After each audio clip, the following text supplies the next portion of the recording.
Good morning and welcome back to the channel. In today's video, I'm actually going to talk a little bit more about the dogs than regular backpacking stuff. So this is for those of you who backpack with your dogs or who want to and would like to learn more about cues that I use and basic training to get them prepared.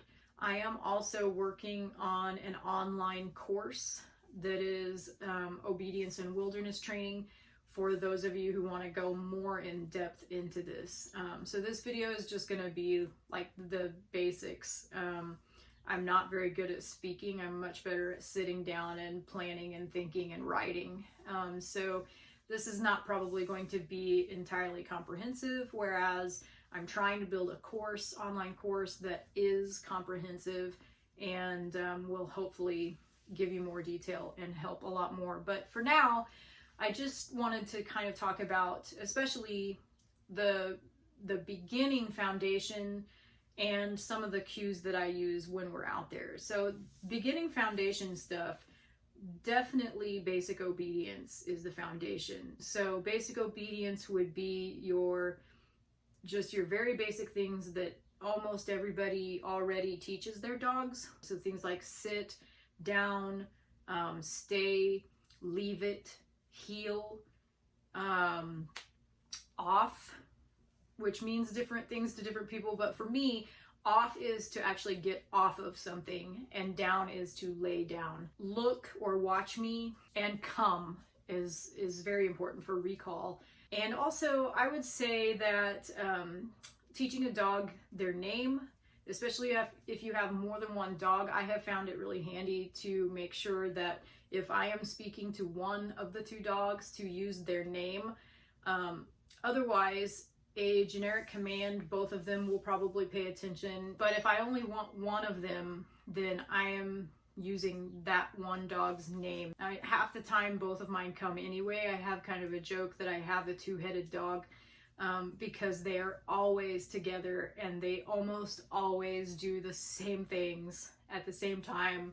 Sometimes it's kind of difficult anyway to separate cues when you have more than one dog, but I have found that using their individual names helps. So basic obedience is the foundation, and if you are working consistently with sit, down, heel, off, stay, look, being able to recognize their name, and come, then you already have a solid foundation. Also, along with that, basic obedience is impulse control is so important because there are so many things, day to day and on wilderness trails that a dog can try to pick up that is very harmful for them and could potentially be fatal. So leave it is absolutely an important cue, and general impulse control. And some of the ways that you can practice that at home might look like laying treats on the ground and saying leave it, and then giving them a release command saying it's okay to take those treats. Your release command can be anything as long as your dogs understand what it is. Mine is okay, which is actually a pretty sucky release command because I say okay in general conversation a lot, and when the dogs hear it, they think, oh, I get to do something? And so it's kind of complicated. Or, if the dogs are in a place, they have a place command where they go to their place if somebody comes over or whatever. If a person comes in and they're in their place, and I'm talking to this person and I'm saying, oh, okay, I just said okay, which means they're released out of their place. So using okay, I would probably not recommend. For me, it's too late because that's what I started with. I could change it. They could learn another word, but okay will never mean anything else other than it's okay for them to be released. So it's a little difficult to change it at this point in time, but I would choose a word that is maybe like break. Break is probably the most common one. And Hazel does know break. Jaffe is starting to learn it. But typically even when I say break, I say okay, break. And so the okay is still there. Just be careful about what words you choose to use as as primary cues, because if you use those words in everyday conversation a lot, then it's going to throw your dog off. Related to throwing your dog off, if your dog does not complete a command, it's more than likely because they don't understand what you're asking them to do. So when you are teaching cues, you want to make sure that they're very clear, that the dog can understand exactly what you're wanting them to do. So a couple of tips about the come cue or recall. I would suggest that you never yell at a dog for not coming to you. I would make it as fun as possible. Try to always include treats or praise or lots of love when they do come to you. You want to make it as fun as possible for your dog to come to you. It's got to be more rewarding than chasing a squirrel or a dog or whatever, anything. So from the very beginning, when you start teaching your come cue, make it fun for them to come to you. Don't ever scold them for not coming. And if you have a dog who is a little bit delayed at the recall, don't scold them when they do eventually come to you for being late or for taking too much time. Any type of punishment or scolding, yelling, anything like that is going to make them not ever want to come to you.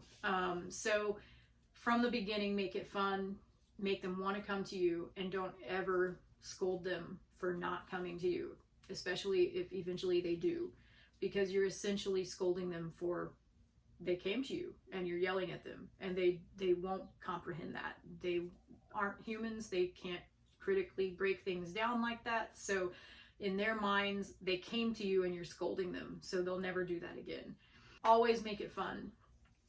Always make anything fun with dogs. I've found that if you basically loosen up and have fun with it, your dogs are going to have more fun with it, and they're going to be more likely to pay attention to you. Sit is a very basic cue, but it's one that we use all the time without even really registering it.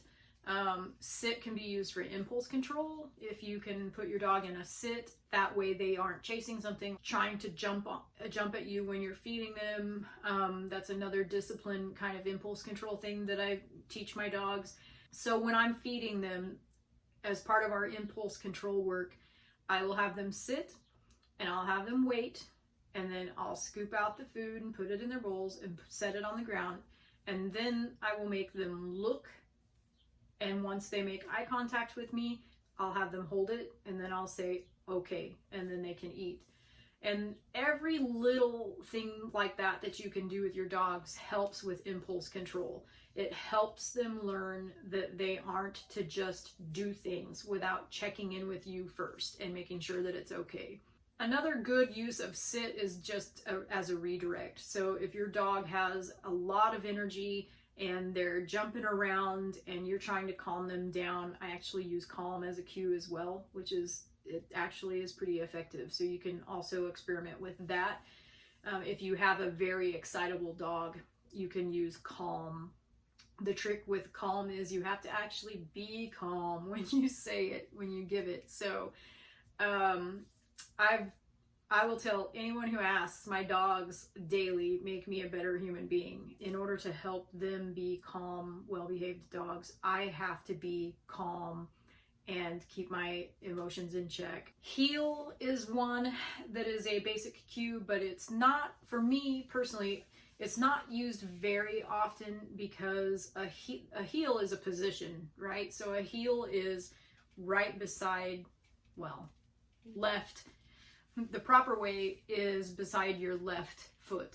The dog is to stay by your left foot, whether that's walking or standing and they're in a sit, whatever. Heel is a position. With Jaffe, I started his on the right side because I'm right-handed and I'm stronger in my right arm. And he is very strong. He's 70 pounds and he's very strong. So I feel more confident. He's also dog reactive. So I feel more confident handling his strength with my right arm. So he heels on my right, and Hazel, I've been working with her on my left. But it doesn't really matter. Just pick a side and have them learn that that's the side to go to when you say heel. Now, where I was originally going with this is that heel is not a cue that you will likely use very often on the trail, for several reasons, but primarily because oftentimes you're on a single track and there's not enough room physically for a dog to heel beside you. So your dog may end up in front of you or behind you rather than beside you. I've sort of developed a homemade cue. I have a lot of homemade cues, but I tell the dogs stay close when they're off leash, and that tells them, well, in my mind, it means, I think they get it, but in my mind, it means they shouldn't be out of my sight. They have to be in a place where I can see them at all times.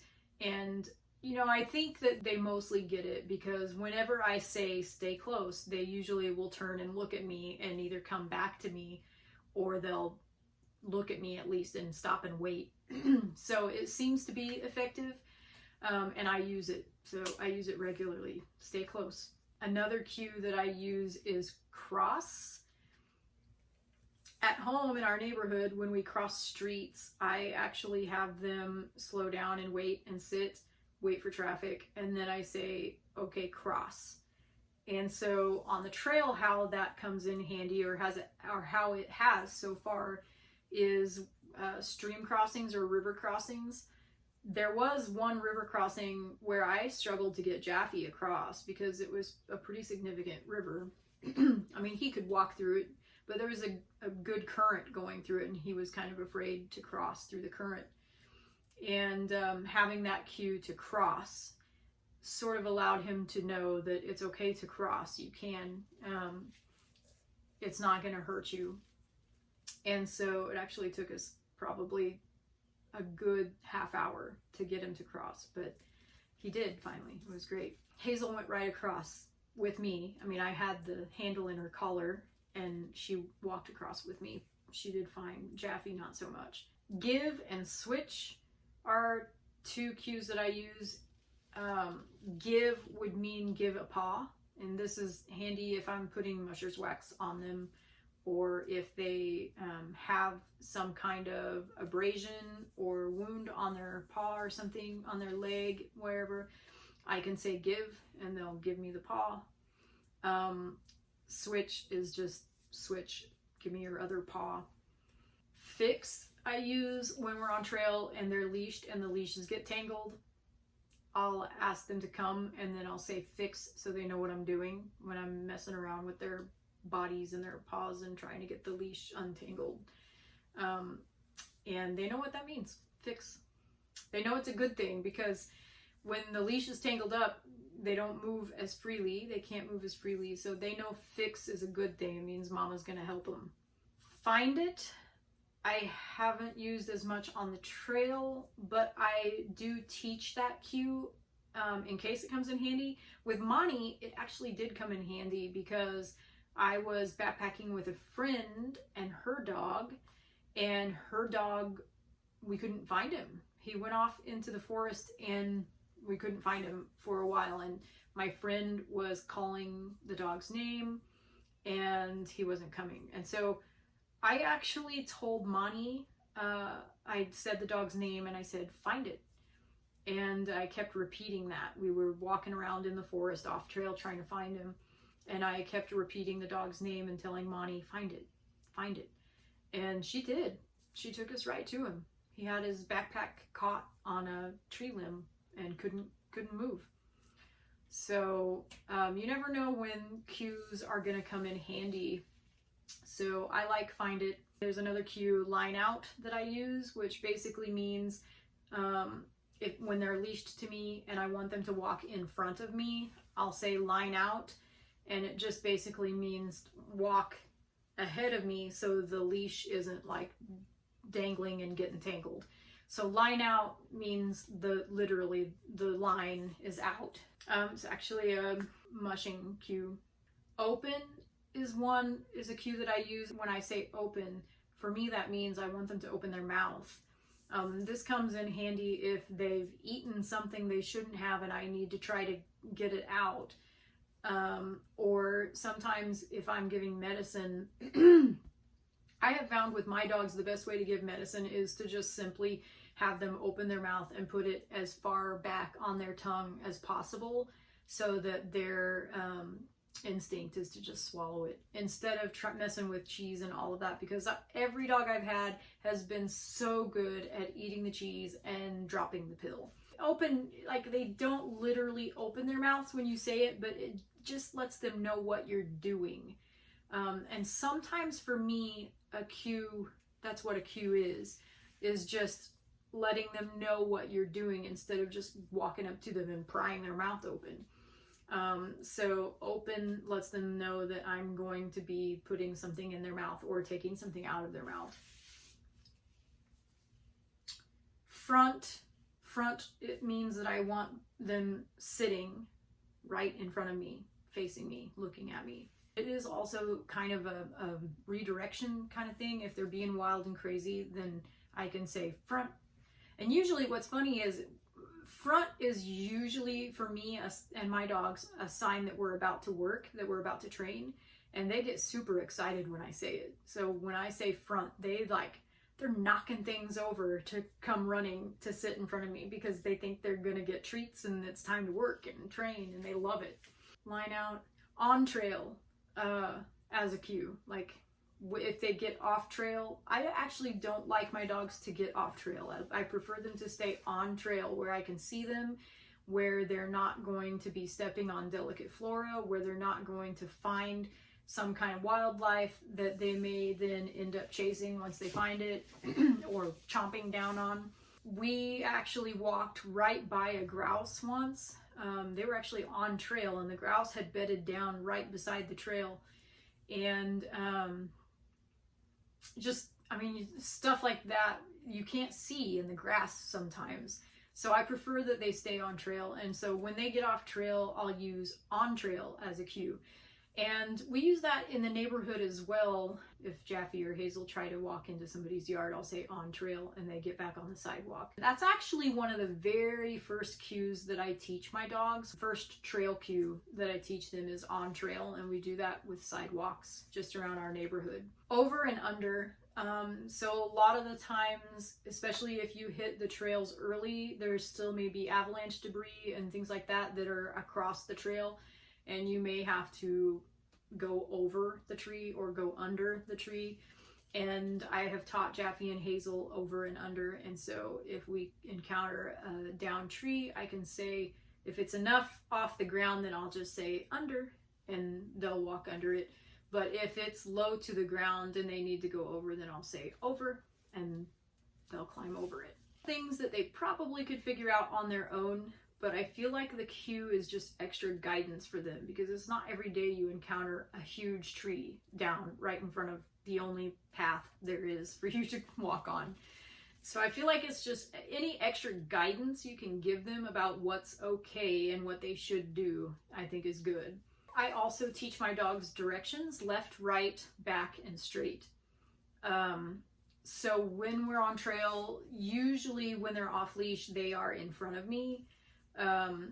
So if we come up to a junction or just an area where the trail path is unclear, I can give them direction and they know which way to go. And they absolutely know their directions. Hazel especially, she learned it super fast.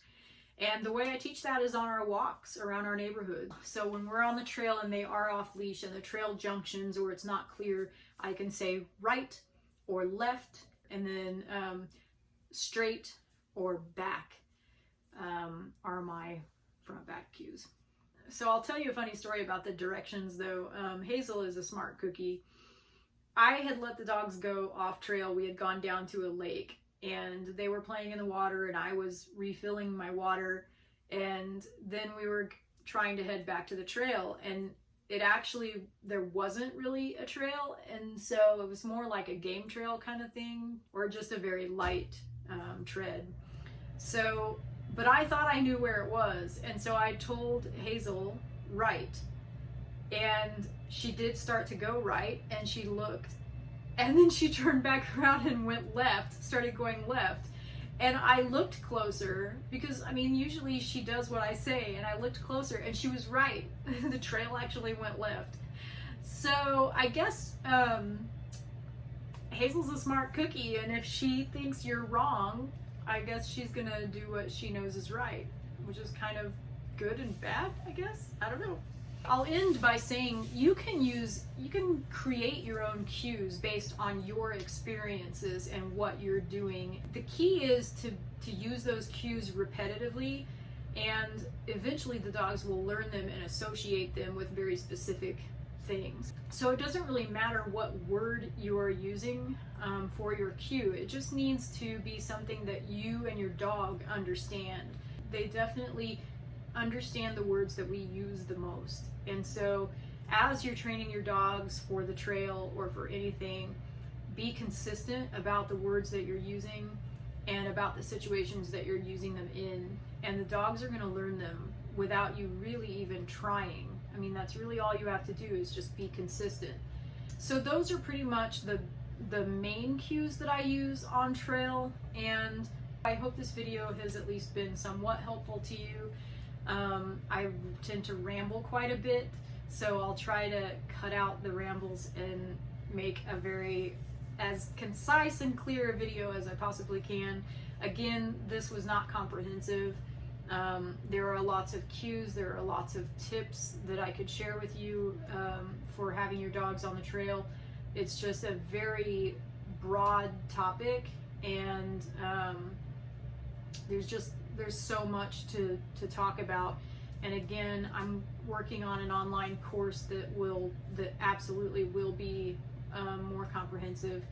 But for now, I just wanted to get out a video that at least might help in some small way, and I hope it does. If you have any questions about cues or situations or anything else, drop them in the comments and I'll try to get those answered or address them in a future video. Thanks so much and have a great weekend.